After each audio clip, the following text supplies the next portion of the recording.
ओम नमो भगवते वासुदेवाय। ओम नारायणाय। ग्राह का गंधर्व तन पाना। सुखदेव जी ने कहा, हे परीक्षित, जिस समय ग्राह मारा गया उस समय देवताओं ने आनंद पूर्वक दुंदुभि बजाकर पुष्पों की वर्षा हरि भगवान पर की और ऋषिश्वर आदि उनकी स्तुति करने लगे। वह ग्राह परमेश्वर के स्पर्श करते ही एक महासुंदर पुरुष भूषण वस्त्र पहने हुए आकर नारायण जी के चरणों पर गिर पड़ा। उसने स्तुति व परिक्रमा करके हाथ जोड़कर विनय किया, महाराज, मैं पिछले जन्म में हूँ नाम का गंधर्व था।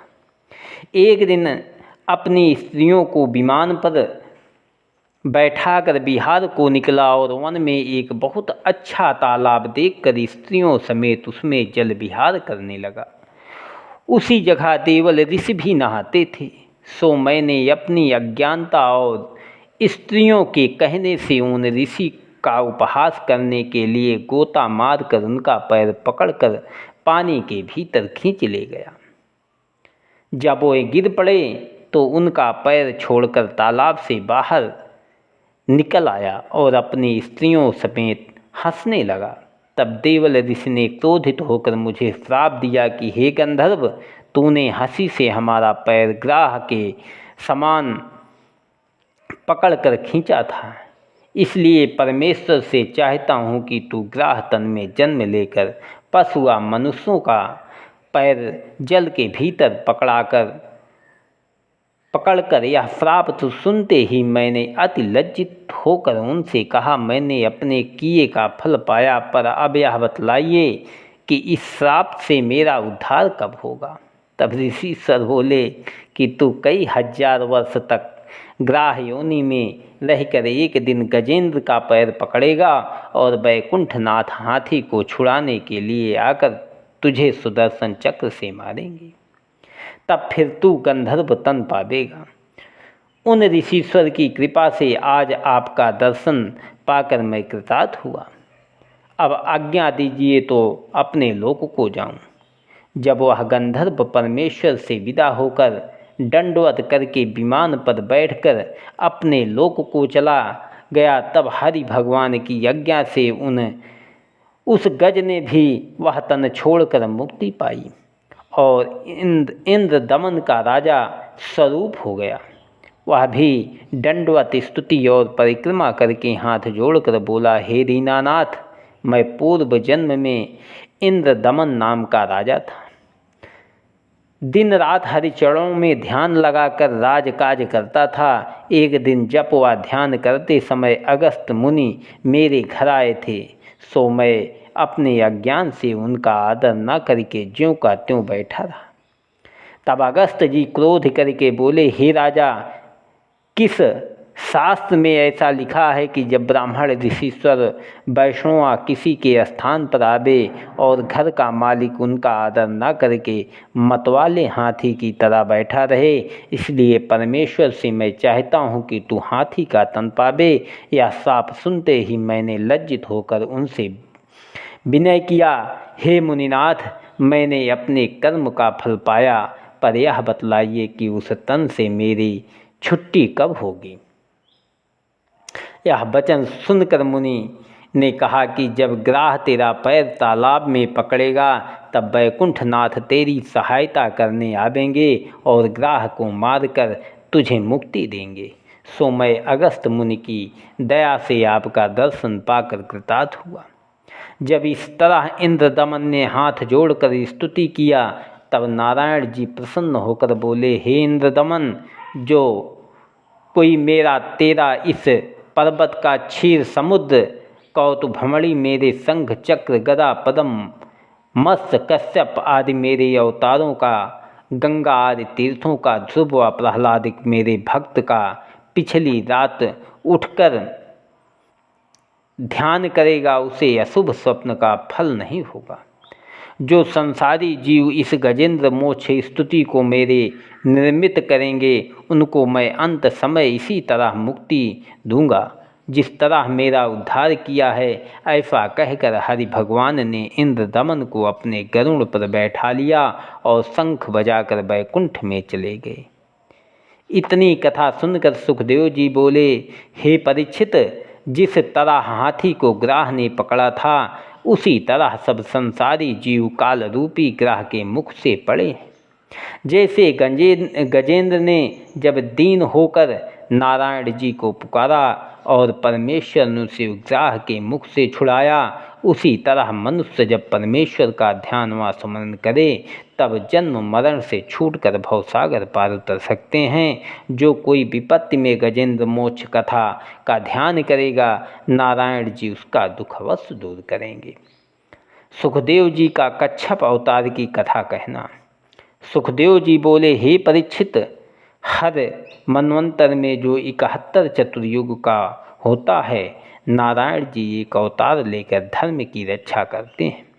चौथे मनवंतर में हरि अवतार हुआ था, यह उसकी कथा तुमको सुनाया।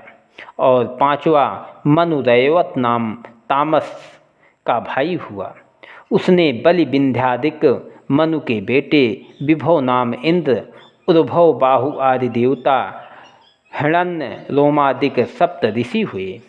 और सुभर ऋषिश्वर की बैकुंठ नाम की स्त्री से बैकुंठ भगवान का अवतार हुआ। उन्होंने सुमेरु पर्वत पर सत्यलोक के सामने दूसरा बैकुंठ लक्ष्मी जी के रहने के लिए बनाया। उस अवतार के गुणों का कोई वर्णन नहीं कर सकता। छठा चासुट नाम मनु हुआ, उसमें पुर आदि मनु के बेटे मित्र रूप नाम इंद्र, अभु आदि देवता, हर्षदेव आदि सप्तऋषि हुए। विराज की देव संभुता नाम स्त्री से अजीत नाम अवतार परमेश्वर का हुआ, जिन्होंने 14 रत्न निकालने के लिए देवताओं और दैत्यों से समुद्र का मंथन कराया। परमेश्वर ने कश्यप अवतार धरा और मंदाचल पर्वत को जो मथानी बनाने से डूबता जाता था अपनी पीठ पर उनका उठाया। इतनी कथा सुनकर परीक्षित ने पूछा, हे सुखदेव स्वामी, भगवान ने किस तरह पहाड़ अपनी पीठ पर लेकर समुद्र मंथन कराया और उसमें 14 रत्न निकालकर देवताओं को अमृत पिलाया, सो कथा दया करके सुनाइए। मेरा मन हरिचरित्र सुनने से तृप्त नहीं होता। यह सुनते ही सुखदेव जी ने अति प्रसन्न होकर कहा, हे राजन, देवता व दैत्य दोनों भाई कश्यप जी के पुत्र होकर आपस में शत्रुता रखते हैं। कभी इंद्र दैत्यों को जीतकर देवता समेत राज्य करता है और कभी दैत्य लोग उनको जीतकर तीनों लोकों का राज्य करते हैं। जिस तरह संसारी जीव पृथ्वी पर चलते हैं, उसी तरह देवलोकादिक में ऋषीश्वर व महात्मा लोग आकाश मार्ग से चलते फिरते हैं। एक समय जब इंद्रराज सिंहासन पर बैठा था, ऐरावत पर चढ़कर कहीं को चला। रास्ते में दुर्वासा ऋषीश्वर को देखकर इंद्र ने दंडवत किया। ऋषि ने बड़े हर्ष से एक पुष्प की माला जो गले में पहने थे उतार कर इंद्र के पास भेज दिया। जब उनका शिष्य माला लेकर इंद्र के पास गया, तब इंद्र ने वह माला उनसे लेकर हाथी के मस्तक पर धर दिया और अभिमान से बोला कि इससे सुगंधित और उत्तम पुष्प देवलोक में होते हैं। हाथी ने उस माला को सूंड से गिराकर पैर से रौंद डाला। जब उस शिष्य ने जाकर यह बात ऋषीश्वर से कह दिया, तब दुर्वासा क्रोध करके बोले, हे इंद्र, तूने राज्य व धन के मद से मेरी माला का निरादर किया, इसलिए तेरा राज्य व धन नष्ट हो जावे। जब दैत्यों ने दुर्वासा ऋषीश्वर के श्राप देने का समाचार सुना और युद्ध करके उनका राज्य छीन लिया, तब इंद्र ने देवताओं समेत भागकर ब्रह्मा जी से विनय किया, हे महाप्रभु, दुर्वासा के श्राप से मेरा राज्य व धन जाता रहा, कुछ सहायता कीजिए। ब्रह्मा जी बोले, मैं रक्षा करने की सामर्थ्य नहीं रखता, चलो नारायण जी से विनती करें, उनकी दया से तुम्हारा दुख छूटेगा। ब्रह्मा ने इंद्रादिक देवताओं को अपने संग लेकर क्षीर समुद्र के तट पर जाकर परमेश्वर से स्तुति की, हे दीनानाथ, मैं आपकी कृपा से सब जीवों को उनके कर्मानुसार 84 लाख योनि में जन्म देता हूँ, पर आप अपनी इच्छा से देवता ब्राह्मण हरिभक्त का दुख छुड़ाने के लिए अवतार लेते हैं, उसमें मेरा कुछ बस नहीं चलता। इन दिनों दुर्वासा ऋषिश्वर के श्राप से देवताओं का राज्य दैत्यों ने छीन लिया, इसलिए सब देवता दुखी होकर आपकी शरण में आए हैं। आप दयालु होकर इनका दुख निवारण कीजिए। आपके सिवा कोई दूसरा मालिक व बड़ा नहीं है जिससे जाकर अपना दुख कहें। संसार में आपका नाम दीन दयालु प्रकट है, सो इन्हें दीन जानकर इन पर दया कीजिए और शरण आए की लाज रखकर सहायता कीजिए। परमेश्वर का ब्रह्मादि देवताओं का दर्शन देना। सुखदेव जी बोले, हे परीक्षित, जब ब्रह्मादि देवताओं की स्तुति करने से वैकुंठनाथ प्रसन्न हुए, तब उन्होंने 1000 सूर्य के समान तेजस्वी रूप से गरुड़ पर आकर देवताओं को दर्शन दिया। वह प्रकाश देखते ही ब्रह्मा के सिवा और सब देवताओं की आंखें छप गई। सुदर्शन चक्र आदि उनके 8 शस्त्र अपना अपना रूप धारण किए चारों ओर खड़े थे। ब्रह्मा ने दंडवत व परिक्रमा करके हाथ जोड़कर विनय किया, हे दीनानाथ, जल थल अग्नि वायु और आकाश सब आप ही हैं। आप महादेव और दक्ष प्रजापति आदि देवता आपके सामने चिंगारी के समान हैं। कुछ सामर्थ्य नहीं रखते, आप सर्वदा आनंद रूप हैं। कौन ऐसा है जो आपका आर्यंत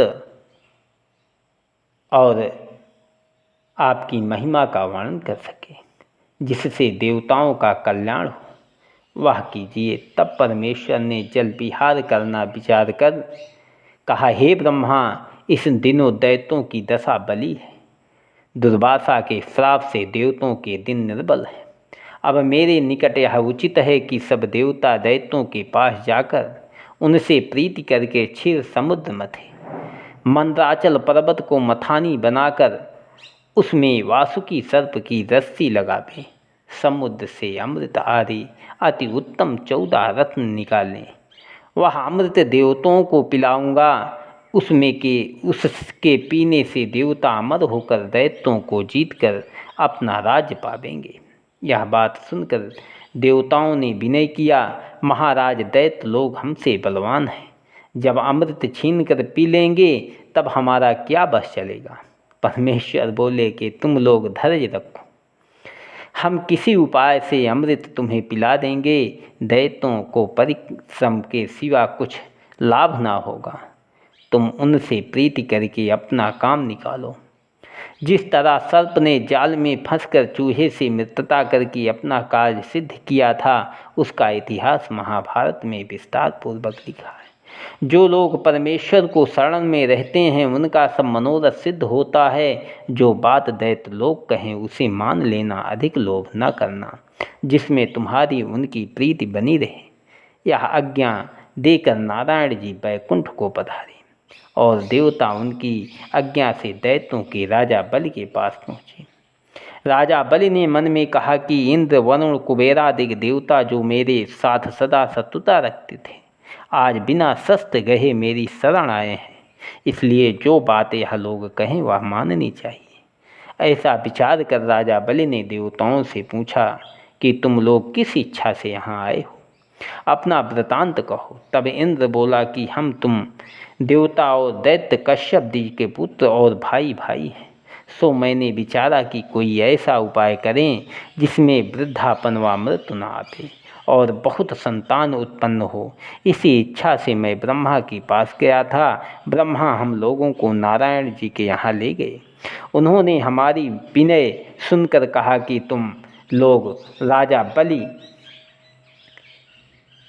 आदि अपने भाइयों को साथ लेकर क्षीर समुद्र को मथो, मंदाचल की मथानी बनाकर उसमें वासुकी नाग की रस्सी लगाओ। जिस तरह दही मथने से घी निकलता है, उसी तरह क्षीर समुद्र का मथन करने से अमृत आदि 14 रत्न निकलेंगे। सो तुम लोग को यह अमृत पीने से बुढ़ापा व मृत्यु का खटका छूटकर सदा तरुण अवस्था बनी रहेगी। इसी वास्ते हम लोग आए हैं कि इस काम में तुम लोग हमारे साथ प्रीति रखकर सहायता करो, जिसमें देवता व दैत्य दोनों भाई अमृत पीकर अमर हो जावे। हे राजा बलि, तुम सब देवताओं के मालिक हो कर रहना, हम तुम्हारे अधीन रहेंगे। यह सुनकर राजा बलि और दूसरे दैत्य ने कहा कि इस काम में हम लोग तुम्हारा संग देंगे, पर अमृत आदि जो वस्तु समुद्र से निकले उनको बांट लेंगे। देवता बोले, बहुत अच्छा, तुम्हारा कहना हमें अंगीकार है। फिर सब देवता और दैत्यों ने जाकर बड़े परिश्रम से मंदराचल को उखाड़ा। जब उसे समुद्र के किनारे ले चले तब कई देवता और दैत्य घायल होकर मर गए। उन्होंने हार मानकर पर्वत को रास्ते में धर दिया और अपना अभिमान टूटने से परमेश्वर का ध्यान करके विनय किया, हे वैकुंठनाथ, आपकी दया के बिना यह पर्वत हम लोगों के से समुद्र तक नहीं पहुंच सकता। जैसे भगवान अंतर्यामी ने उनका दीन वचन सुना, वैसे ही गरुड़ पर बैठकर वहां आए। तब देवताओं व दैत्यों ने दंडवत व स्तुति करके कहा कि महाराज, हम लोगों से यह पर्वत क्षीर समुद्र तक नहीं पहुँच सकता।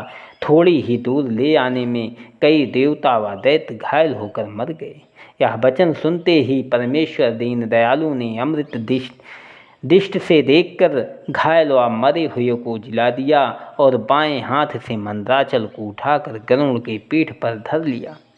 सब देवताओं और दैत्यों को भी गरुड़ पर बैठाकर एक क्षण में समुद्र के किनारे जा पहुँचे।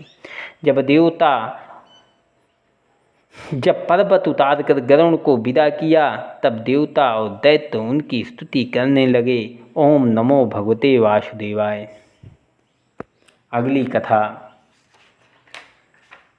क्षीर समुद्र का मथना।